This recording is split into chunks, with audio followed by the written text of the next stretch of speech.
At yun na nga guys, salamat na rin, malilim, masarap maningil pagka gatong kalilim. Pero kung minsan, lumiliwanag din guys pag minsan.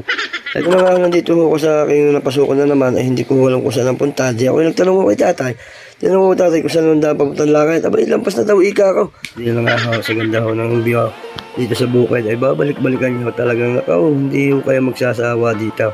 Mas masarap pa nga ako dito at di mo nag-aalok ko ng kapay. Sa ganda ho. So yan mga boss, panibagong taon, panibagong araw. Siyempre panibagong video rin. So magpapainit na naman tayo at mangungulikta, mangiinis na naman po tayo at mga asar. Bahala ng pagpawisan ng lahat. At yun na nga po, nandito na tayo sa bukid na napaka-paborito natin lugar. At lagi natin sinasabi na napakasarap ng hangin.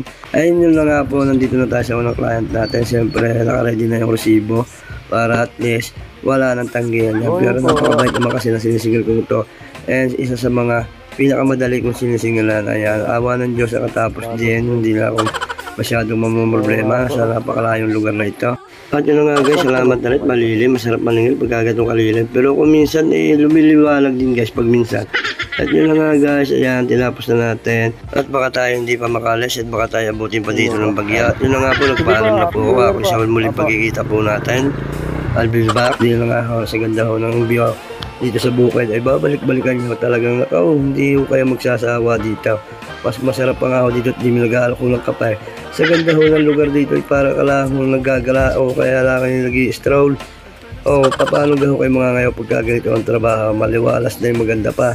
At yun na nga po, ay di nagpatuloy na ho aking pangungulikta at lalagyan na rin ho puro pira. Ay talaga namang pag nakakita ko kaya maganda kakapal na pera, ay tunay na parang ayaw nang alisin sa bulsa. At yun nga po, pagkatapos ko mangulikta, siyempre ako nag-deliver din ho ng mga certification na natapusan nilang hungulugan. At akin ho pinapipirma, katunayan ho ng tanggap nila. At yun nga ho, kahit paulit-ulit lang ho ng ating ginagawa at ang ating trabaho, abay kahit pa paano naman masaya pa rin dahil kung saan-saan ko nakakarating.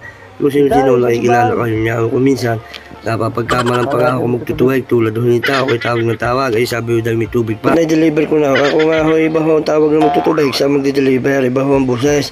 At yun nga nandito ho ko sa aking napasukan na naman ay hindi ko alam kung saan ang punta. Di ako nagtanong ko kay tatay. Tinanong ko tatay kung saan ang dapat papuntang lakad. Aba, ilampas na daw ika ko. Ay, may nakakalampas pala sa langit. Hindi, joke lang. Ayun na nga ho, sabi ni tatay, lampas na ako. Ayan, turo naman sa akin, diretsaw. Ay, kaya ako nagbakasakala. Ay, di na nga ako naniniwala naman sa mga matatanda. Ay, di ako bumalik na. At lakad na ako siya yung itinuturo ni tatay. Di na nga hanggang sa nakating ko dito. Bay, tama naman niya, sabi ng matanda.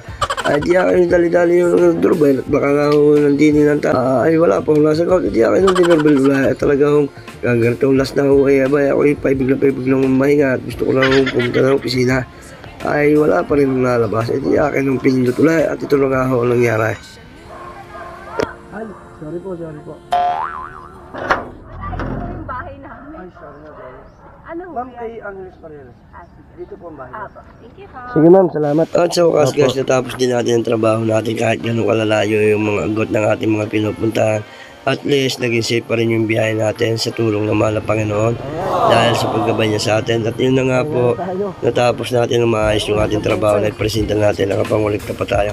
So yun guys, pabalik na ako ng opisina pero bago yan, bumili muna ako ng merenda namin para habang nagpapahinga tayo, siyempre hayahay, mingi na ngalot tayo. At ito na nga guys, papasok na ako ng opisina at daladala ko na yung aking biniling merenda. Sabi ko, tigi-tigi sa tayo dito. Ito, kamutik yun.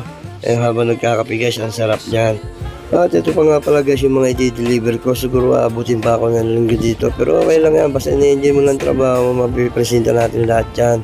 Ayun na nga, pahinga muna tayo. Flex-flex lang muna habang nagawa natin yung maayos ang trabaho natin. Ayun naman talaga guys, yun lang ang goal natin. Pagtrabaho tayo na maayos. Kaya, ayun, ingat na lang sa lahat ng kapwa ko rider.